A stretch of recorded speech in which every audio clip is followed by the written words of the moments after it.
up is Andrew Su. He is Director of Product Marketing at SciAps. And one of the big problems that he and SciAps is trying to solve is that there's a big disconnect between some of the genomic-based insights, especially in cancer, and the clinical action. So he'll tell us how you're closing that gap. All right, thanks for the intro. I'm Andrew Shu, Director of Product Marketing at SciAps. I've been working in genomics for about 17 years, including stints at 23andMe and NextBio before it was acquired by Illumina. This is actually our third year demoing at Health 2.0. Over the last 2 years, we've seen a lot of traction with hospitals and healthcare systems who have chosen SciAps software as the IT infrastructure for their precision oncology workflows. So oncologists use SciAps at Stanford Cancer Institute, UCSF, Intermountain Healthcare, and a number of other systems. And altogether, the health systems who use SciAps serve 10% of cancer patients in the United States. Now, SciAps addresses a problem that's a bit downstream even of the downstream analysis that Dirk alluded to. The executive director of the Personalized Medicine Institute at MD Anderson Cancer Center told the Wall Street Journal back in April that only 10 to 20% of patients with actionable mutations actually get onto a drug or in a trial. So this is after the tumor has been sequenced. This is after the mutation's been identified. This is after the mutation has been filtered down to actionability.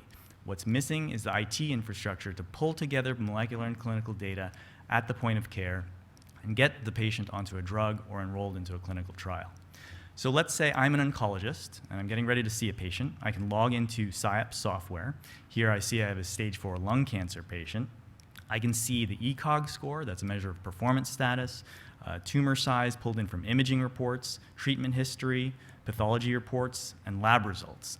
Now, normally, this would take me, an oncologist, hours and hours to go through the EMR, the ordering system, PDFs, or scanned faxed paper reports to see all of this. But SciAps pulls it all together, integrating at the hospital system to put everything together in a single application. So going back up, I can see this particular patient was on chemotherapy for several months, but his tumor size is increasing, and his ECOG score is going up, and that's bad. We want both of those things to be going down. So what I can do now with precision medicine is order a tumor sequencing test directly from this application, and I can fill it out electronically, and normally, again, I would have to fill out a paper form and fax that over to the testing lab. Instead, all of this information can be entered electronically, pulled in from the clinical record, and electronically sent over to the testing lab. Just the same, I can receive the report electronically through SciAps. Down here, we see the tumor profiling report has come in.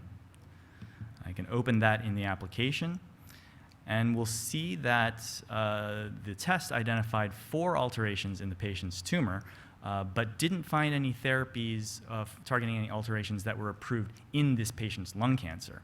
However, there are 3 therapies targeting the BRAF V600E mutation that are approved in tumor types other than lung cancer. Now, as an oncologist, and reminder, I'm not actually an oncologist, but as an oncologist, I don't necessarily have time to keep up with the literature or to do analyses to find out which of these therapies might be the most effective for my particular patient.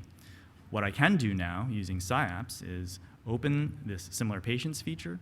This pulls together information from my healthcare system, and I can see immediately that there are 118 patients with lung cancer in my health system. I can see the subtypes of cancer they have, the staging.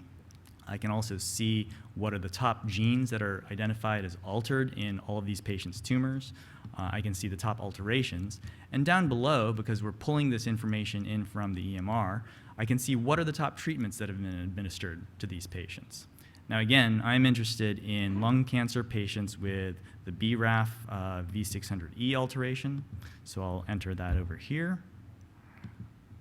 Select the V600E mutation, and I'll see that the data now reflects a population of 17 patients, all of whom have the BRAF V600E mutation.